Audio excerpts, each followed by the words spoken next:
You know, when you think of Kuwait, you probably think of oil, and you're not wrong, but long before the first drop of black gold was ever discovered, Kuwait was a major player in a different kind of business trade. Look at a map. Kuwait is tucked right at the top of the Persian Gulf. This little piece of land was a natural harbor, a perfect pit stop for ships sailing between Mesopotamia, Persia, India, and Africa. For centuries, this was the crossroads of the world. People came here to trade everything from spices and pearls to textiles and wood. It was a melting pot of cultures, and with that came a melting pot of money. This strategic location is everything. It's like having a shop on the busiest street corner in the world. Traders from all over knew that Kuwait Bay was a safe place to anchor their dhows, those classic wooden ships you see in old pictures. The Al Sabah family, who still rule Kuwait today, established their authority here back in the 18th century. They were smart. They understood that protecting trade routes and keeping the port safe was the key to prosperity. So, Kuwait became a hub, a place where goods and ideas were exchanged freely. This history of international trade is stamped all over Kuwait's story, and as we'll see, it's stamped all over its coins too. Think about it like this. Before you have your own national currency, what do you use? You use whatever the guy you're trading with will accept. If a merchant from India shows up with a ship full of spices, you're going to use the coins he recognizes. If a trader from the Ottoman Empire comes with textiles, you'll use their currency. This made Kuwait a fascinating place for money. It wasn't just one type of coin being used, it was dozens. This early period is a numismatist's dream, a real puzzle of different currencies from different empires, all circulating in one small, bustling port town. It tells a story of a globalized world, long before we had the internet. So, when we start talking about the history of Kuwaiti coins, we have to start here. We have to understand that Kuwait has always been connected to the wider world. Its geography made it a natural center for business. This wasn't some isolated desert kingdom, it was a dynamic, thriving port that was essential to regional trade. This foundation of commerce and international exchange is the bedrock upon which the nation, and its unique currency, was built. It's a history that you can literally hold in your hand when you look at the old coins that passed through this land. It's a story of survival, smarts, and being in the right place at the right time. Before Kuwait had its own official money, the marketplace was a wild mix of different currencies. It was like a cash register filled with coins from half a dozen different countries. The most common coin you'd find for a very long time was the Maria Theresa thaler. This was a big, beautiful silver coin from Austria, first minted in 1741. What's amazing is that it was so trusted and so popular for its silver content that it was used all over the Middle East and Africa for over 200 years. Even after Empress Maria Theresa died, mints kept producing the coin with the same date, 1780, because that's what people trusted.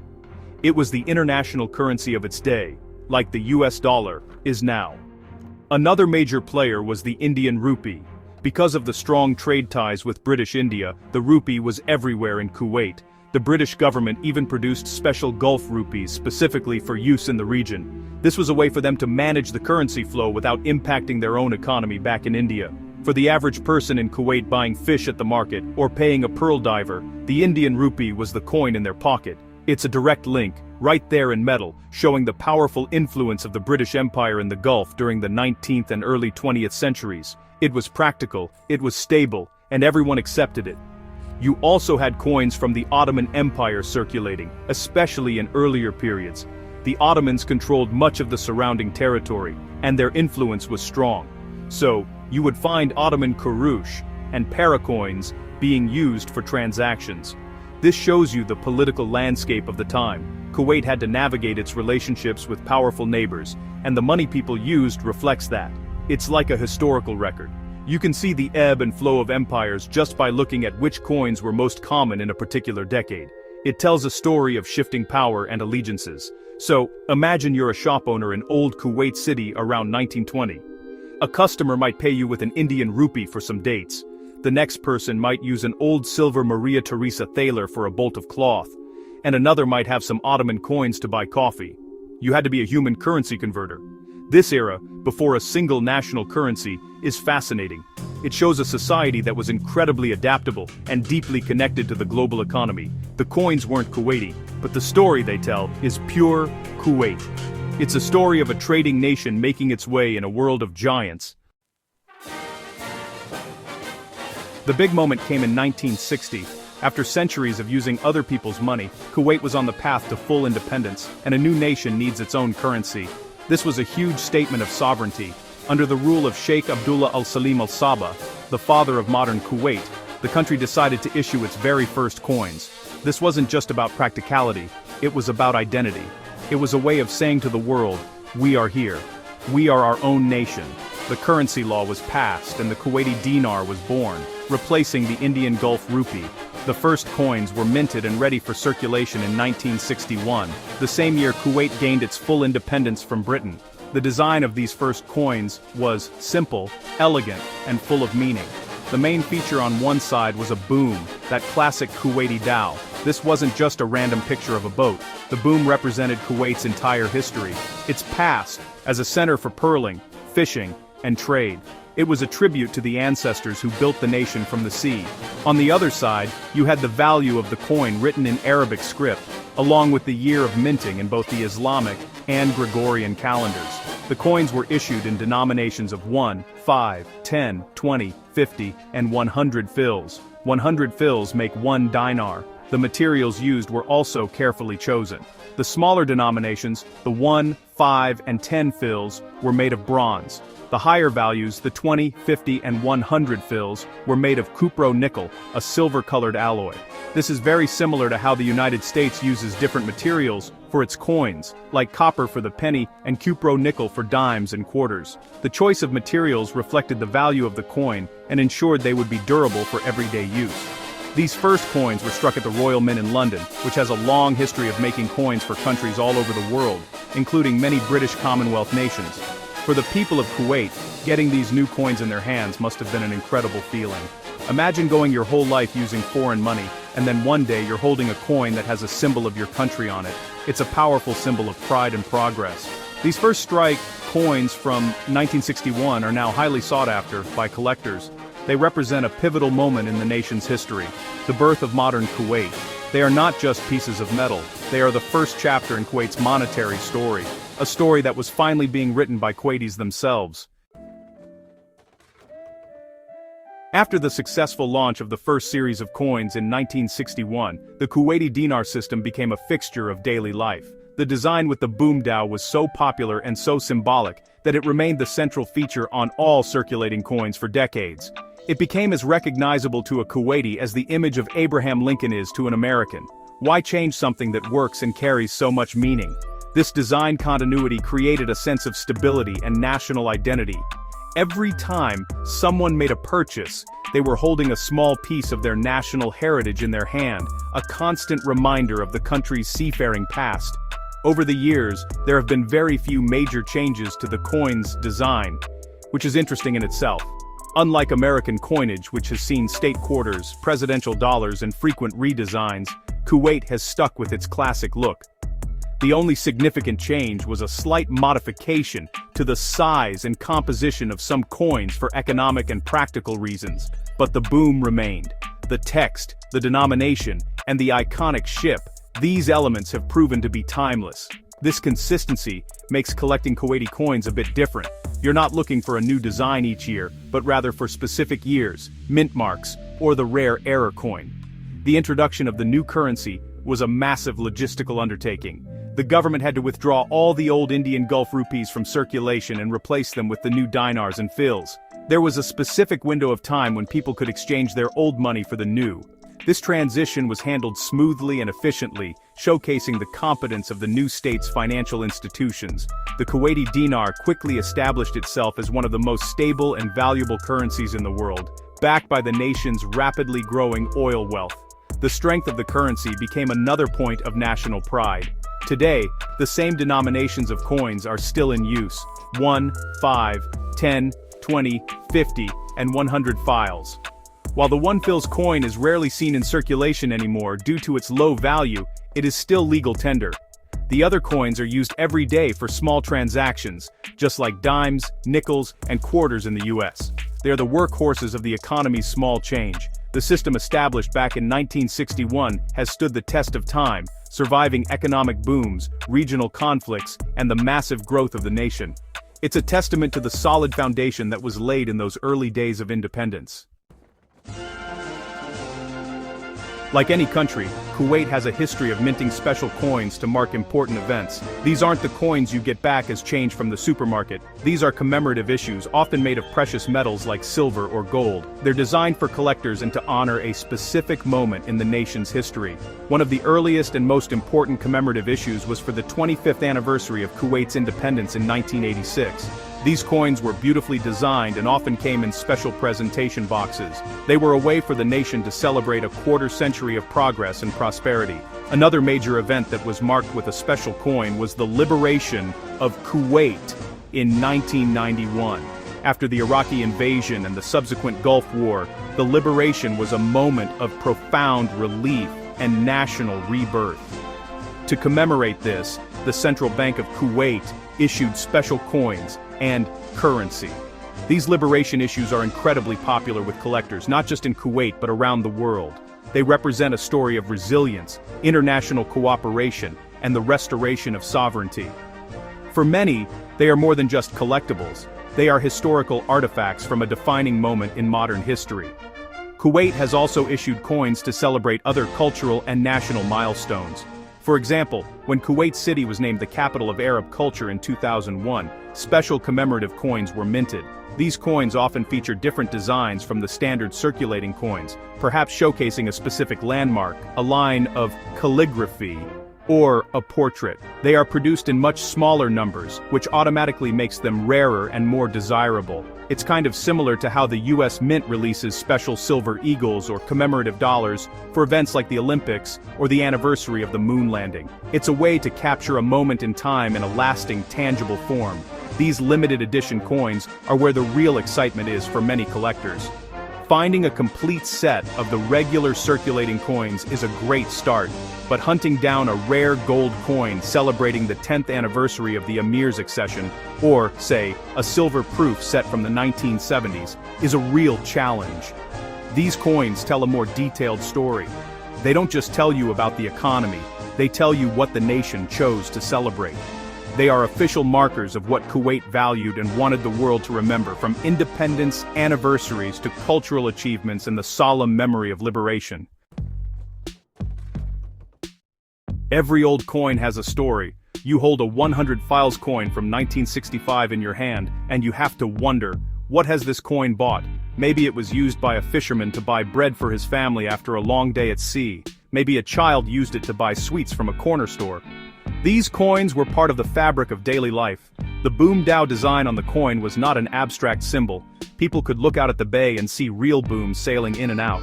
The coin in their pocket directly reflected the world around them, connecting the modern economy to the traditional way of life that had sustained Kuwait for generations. The 1990 invasion of Kuwait by Iraq brought a sudden and violent halt to normal life, and that included the currency. During the occupation, the Iraqi regime tried to replace the Kuwaiti dinar with the Iraqi dinar. They looted the Central Bank of Kuwait, stealing billions of dinars in currency and gold. After liberation, the Kuwaiti government had to make a bold move. They demonetized the stolen banknotes by introducing a completely new series of banknotes. However, the coins remained largely the same. This makes any Kuwaiti coin, dated 1990, a poignant piece of history. It was minted in a year of prosperity that was brutally interrupted, a before to the after of the invasion. This event has a surprising connection for Americans. Many U.S. soldiers who served in Operation Desert Storm brought back Kuwaiti coins and banknotes as souvenirs. For them, these weren't just foreign money. They were mementos of a pivotal time in their lives and in world history. You can often find these liberation souvenirs in collections across the United States. A 50 fils coin might not be worth much in terms of money, but to a veteran who was there, it's a priceless reminder of their service and the role they played in freeing a nation. It connects the history of a small Gulf country directly to families in Ohio, Texas, and California. Even the smallest coin can tell a big story. The 1 fils coin, made of bronze, is now almost a relic. Because of inflation, its value is so small that it costs more to produce than it's worth, much like the debate over the US penny. Finding a 1 fils coin in your change today is practically impossible. But these tiny coins tell a story of a different economic time, a time when a single fils could actually buy something. Collectors now seek them out to complete their sets, and these little bronze discs are a quiet reminder of how much the world has changed in just a few decades. When you get into collecting, you always want to find the rare stuff. In the world of Kuwaiti coins, there are definitely some holy grails that get collectors excited. The rarest and most valuable items are often the pattern coins. These are experimental pieces that the mint creates to test a design or a metal composition before mass production begins.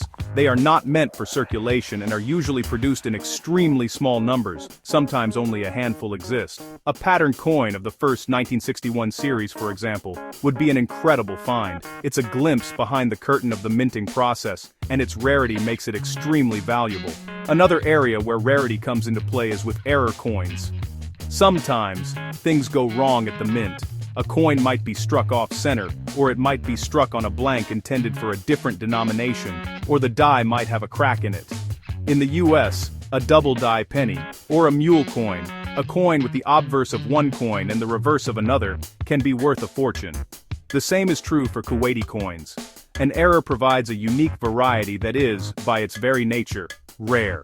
A 1980 100 fils coin with a significant striking error is far more interesting and valuable to a specialist than a perfect one. Then there are the high-value commemorative gold coins. While Kuwait issued many silver commemoratives, the gold ones were produced in much smaller quantities and were, of course, much more expensive to begin with. A gold coin issued to mark a national anniversary in the 1970s, especially if it's in pristine proof condition and in its original box with a certificate of authenticity, can be worth thousands of dollars. The value here is twofold. It's in the precious metal itself, and it's in the numismatic rarity. These coins were never meant for the average person. They were for dignitaries, VIPs, and serious collectors from day one. So, what are these coins worth today, on March 10, 2026? A standard set of circulating coins from the 1960s might sell for $20 to $50 depending on condition, but a rare 1991 Liberation commemorative silver-proof set could easily fetch several $100s. A high-grade gold commemorative could be worth $2,000 or more, depending on its weight and rarity. And a pattern coin? That's the kind of thing you bring into my shop and I have to call in an expert. We're talking potentially 5 figures. It's all about rarity, condition, and story. And with Kuwaiti coins, the story is always a good one.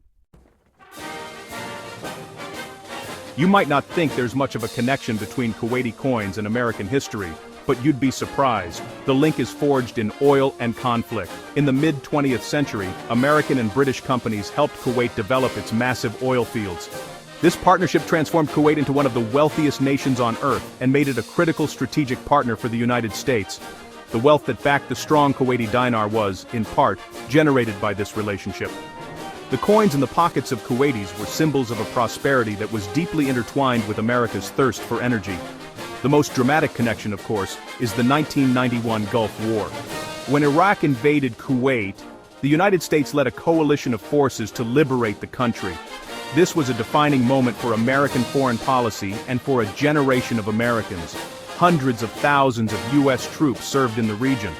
As I mentioned, many of them brought home Kuwaiti currency as souvenirs. A simple 100 fils coin, with its Dow on the front, became a tangible link to a major event in American military history.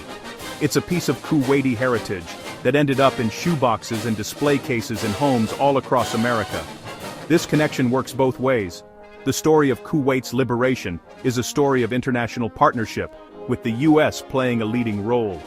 The commemorative coins, issued by Kuwait after the war, are, in a way, a thank you to the coalition forces. They honor the restoration of their freedom, an effort in which America was deeply involved. For an American collector, owning one of these liberation coins is more than just owning a foreign coin.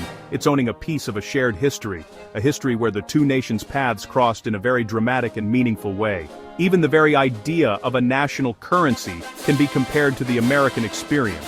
When the United States first became a nation, one of the first things the Founding Fathers did was establish a national mint and a currency, the dollar. It was a declaration of economic independence from Britain. Similarly, when Kuwait established the dinar in 1961, it was a powerful declaration of its own sovereignty and its break from the British-influenced Gulf rupee. In both cases, the creation of a national coinage was a fundamental step in nation-building, a parallel journey on different continents and in different centuries.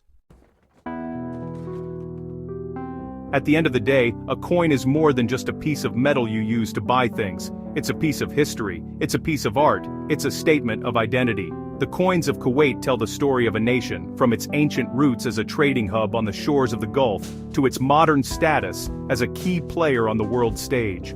Each coin, from the earliest foreign thalers used by merchants to the modern fils with its iconic dhow, is a chapter in that story.